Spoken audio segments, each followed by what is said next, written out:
ओम नमः शिवाय। हर हर महादेव। 18 जुलाई मंगलवार, श्रावण शुक्ल प्रतिपदा है। इस दिन का नक्षत्र देखा जाए तो पुष्य है। इसी दिन से सावन महीने में शुक्ल पक्ष शुरू हो रहा है। इस दिन का यह उपाय आपके जीवन को बदल के रख देगा। चाहे आपके घर में कितनी बड़ी दिक्कत क्यों ना चल रही हो, चाहे आपके घर में बहुत ज्यादा क्लेश हो या आपके घर में बहुत ज्यादा परेशानियां चल रही हो, जैसे कि आपके घर में किसी का तबीयत ही ना ठीक हो रहा हो, पैसा आपके घर में ना आ रहा हो या शादी ब्याह में बाधा पड़ रहा हो, इन सारी समस्याओं से आप छुटकारा पा सके हैं सिर्फ एकमात्र इस उपाय से। तो आपको क्या करना है, कहाँ करना है, कैसे करना है और क्या क्या सामग्री लगेगी, सब बताएंगे तो इस वीडियो में। तो इस वीडियो को बेहद ध्यान से देखें और पूरा देखें। बताने से पहले आपको बता दें, अगर आप भोलेनाथ के सच्चे भक्त हो तो इस वीडियो को लाइक कर दें और चैनल को सब्सक्राइब करके बेल आइकन दबा लें। इस उपाय को करने के लिए जब भी आप भोलेनाथ के मंदिर पर जाते हो, जैसे भी जाते हो, बस आपको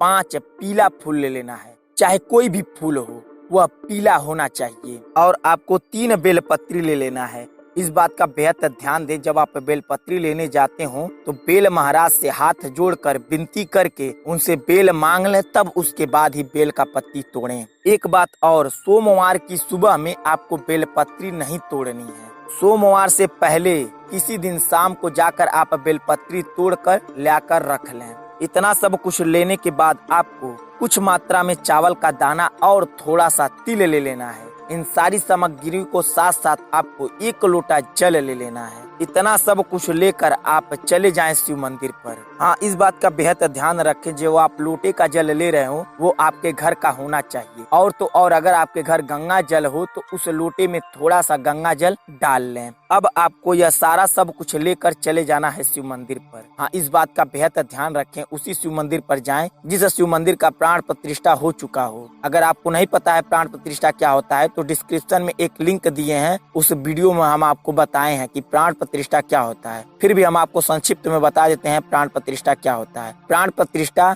उसी मंदिर का किया जाता है जब मंदिर बन के तैयार हो जाता है और उसमें मूर्ति की स्थापना होती है, तो सबसे पहले प्राण प्रतिष्ठा होता है। उसके बाद ही उस मंदिर का पूजा पाठ किया जाता है। अब आपको शिवलिंग के सामने बिल्कुल बैठ जाना है। जब आप मंदिर पर जाएं तो सबसे पहले घंटी को बजाकर और शिवलिंग के सामने बैठ जाएं। इस बात का बेहद ध्यान रखें, जब आप शिवलिंग के सामने बैठ रहे हो तो आपका मुख बिल्कुल पूरब की दिशा की ओर होना चाहिए। अब आपको हाथ जोड़कर आंख बंद करके 21 बार ओम नमः शिवाय का जाप करना है।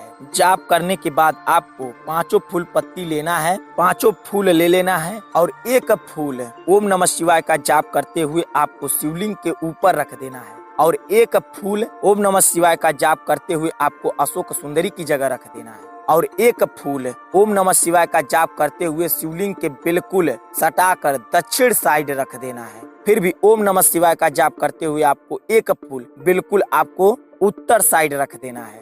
अब आपके पास बचेगा सिर्फ 1 फूल। उस फूल को दोनों हाथों के बीच में रखकर हाथ जोड़कर ओम नमः शिवाय का जाप करते हुए आपको अपने लोटे में डाल देना है। अब आपको 2 बेलपत्री उठाना है। 1 बेलपत्री ओम नमः शिवाय बोलकर शिवलिंग के ऊपर रख दें, 1 बेलपत्री ओम नमः शिवाय बोलकर अशोक सुंदरी की जगह रख दें। इतना सब कुछ करने के बाद आप काला तिल और थोड़ा सा चावल का दाना लेकर हाथ जोड़कर अपने दोनों हाथों के बीच में रखकर हाथ जोड़कर ओम नमः शिवाय का जाप करके आपको थोड़ा सा शिवलिंग के ऊपर रख देना है और थोड़ा सा अशोक सुंदरी की जगह रख देना है और उसी में से थोड़ा बचाकर आपको लोटे में डाल देना है। इतना सब कुछ करने के बाद आप जो कुछ भी लेकर गए हो अपने साथ, इसके अलावा जो हम आपको सामग्री बताए हैं उसके अलावा जो कुछ भी लेकर गए हो आप शिवलिंग पर चढ़ा दें। उसके बाद आप अंत में लोटे का जल शिवलिंग पर धीरे धीरे डालना है। इस बात का बेहद ध्यान रखें, जब आप लोटे का जल शिवलिंग पर ढाल रहे हो तो आपको श्री शिवाय नमस्तुभ्यम का जाप करना है। और कब तक जाप करना है, कम से कम 11 बार आपको जाप कर लेना है और लोटे का जल बिल्कुल धीरे धीरे गिराना है। अंत में आपको थोड़ा सा लोटे का जल बचा लेना है।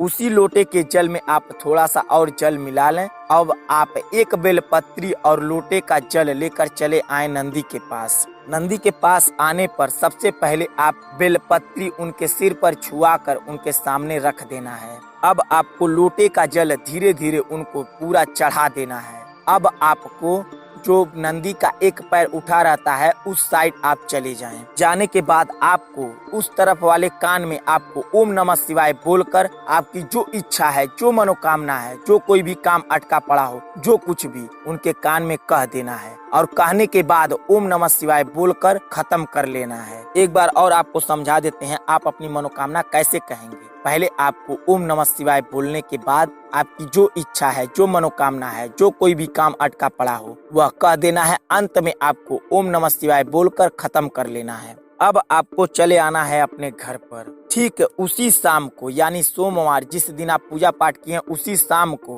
होती है। जैसे ही सूर्य देवता डूब जाते, इस बात का बेहद ध्यान दें, जब सूर्य देवता डूब जाते हैं तो लालिमा छाई रहती, वह लालिमा खत्म ना होने पाए उसी समय आपको लेना है लाल चंदन और आपको थोड़ा सा शहद लेकर चले जाना है शिव मंदिर पर और एक दीपक ले लेना है और आपको एक बाती ले लेना है और शुद्ध तिल का तेल ले लेना है। अगर तिल का तेल ना हो तो अपने घर का सरसों का तेल भी ले सकते हैं। हाँ, वह सरसों का तेल साफ सुथरा होना चाहिए। इतना सब कुछ लेकर फिर उसी मंदिर पर चले जाना है जिस मंदिर पर आप पूजा पाठ किए हो। वहाँ पर जाने के बाद आपको लाल चंदन और शहद को अच्छे से मिला लेना है और शिवलिंग को अच्छे से उससे लेपन कर देना है। इस बात का बेहद ध्यान रखें, आप लेपन जब कर रहे हो तो आपके मन में ओम नमः शिवाय का जाप होना चाहिए। ऐसा करने से आपके मन में कोई भावना नहीं चलेगी। इतना सब कुछ करने के बाद आपको दीपक जलाकर शिवलिंग के बिल्कुल सामने रख देना है। अब आपको हाथ जोड़कर आपकी जो इच्छा है, जो मनोकामना है वहाँ पर अपने मन में दोहरा लेना है। अंत में आपको हाथ जोड़कर भूल चूक की माफी मांग लेनी है। इतना सब कुछ करने के बाद आपका यह उपाय पूर्ण होगा और आपकी जो इच्छा होगी, जो मनोकामना होगी वह शीघ्र ही पूर्ण होगा। अगर आपको यह उपाय समझ में आ गया हो तो कमेंट बॉक्स में श्री शिवाय नमस्तुभ्यम जरूर लिखें। अगर नहीं समझ में आया हो तो कमेंट बॉक्स में पूछ सकते हैं, हम आपको वहाँ भी बताने की पूरी कोशिश करेंगे। चलिए मिलते हैं आपसे अगली वीडियो में, तब तक के लिए श्री शिवाय नमस्तुभ्यम। हर हर महादेव।